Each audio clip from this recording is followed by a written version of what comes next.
Why are they looking at that painting? Why is it in this room? Why does it cost $1 billion? Why is that painting worth so much? And the answer to that is, well, we don't really know. Like, it happened. They're sacred objects in some sense, and we gaze at them in ignorance and wonder. And the reason for that is that the unknown shines through them at us and in partially articulated forms. Real artists are contending with the unknown, right? And they're possessed by it. They have a personality trait, openness, that makes them do that. They can't even help it. And I've had lots of creative people in my clinical practice, and I can tell you the worst thing for creative people is to not be creative, because they just die. They're cursed with the necessity of putting a foot out into the unknown and making sense of it. And then they're also cursed with the necessity of trying to make a living while they're doing that, which they can't, because you can't. It's almost impossible to monetize creative action, as many of you who are creative will no doubt find out.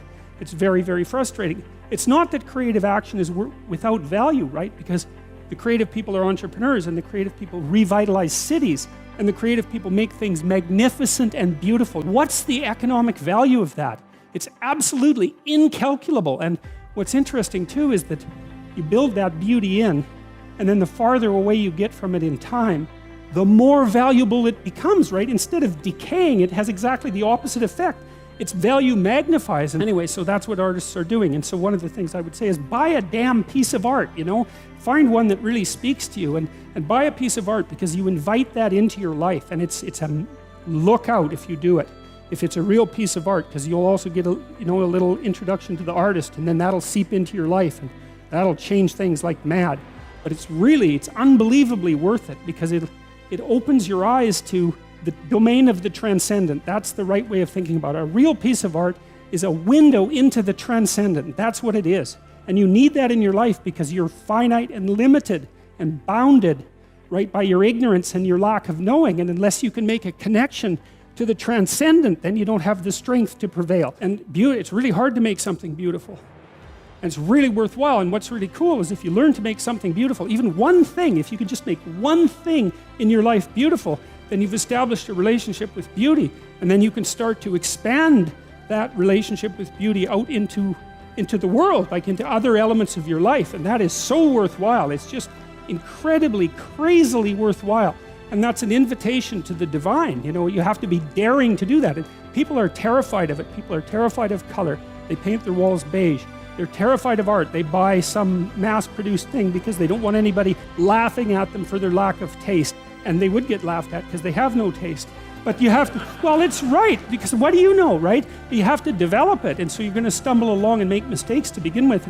And you're going to show yourself, because if you buy, I think this is pretty, and you know, somebody comes over and goes, hey, what's up with you? It's kind of hard on your self-esteem, but it's you're stumbling towards you're stumbling towards the kingdom of God. That's what you're stumbling towards when you try to make an aesthetic decision and to put something in your life that's beautiful. And it's unbelievably worthwhile to do that. And you have to steer clear of the frauds and the con artists and all of that. And art is full of that, of course, because it's difficult to distinguish between the real thing and the fraud, but it's unbelievably worthwhile. And so we need to understand the role of art and literature and stop thinking about it as an option. It's not an option. It's not an option. What is it said? Man does not live by bread alone. That's exactly right. We live by beauty. We live by literature. We live by art. And literally, not metaphorically. We cannot live without it, because life is too dismal and tragic in the absence of the sublime.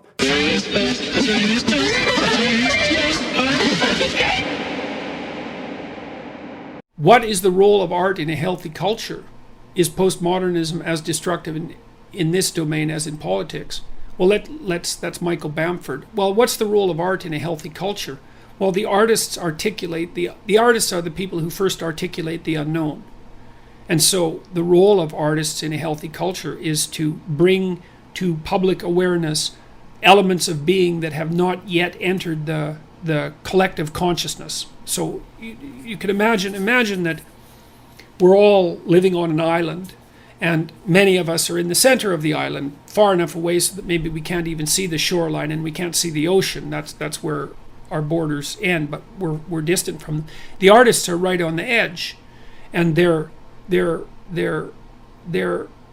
expanding the landscape. They're moving the culture forward. That's where my metaphor fails, I guess.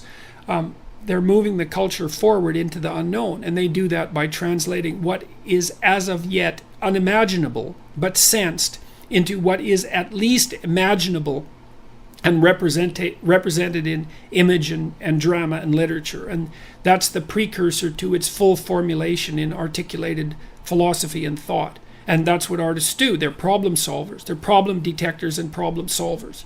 That's what true artists do.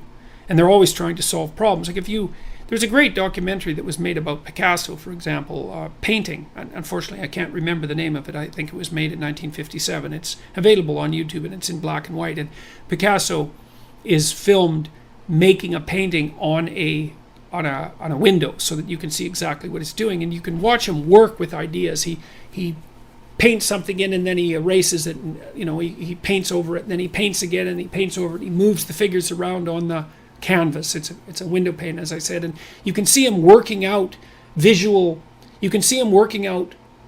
problems and solutions to problems using his visual imagination. And the artistic product, the painting, is the consequence of that rather than the aim of it. The aim is to formulate the problems and to work out the solutions, and the artistic product, the painting, is the byproduct of that, not the aim.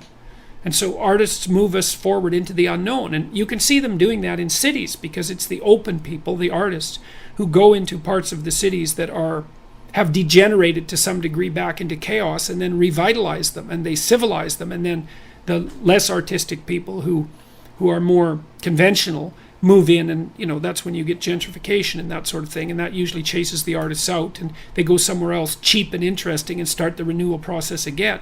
So the thing about artists, and it's a hard thing to balance properly in our culture, is that artists are unbelievably productive economically, but it's very, very hard for them to monetize their productivity.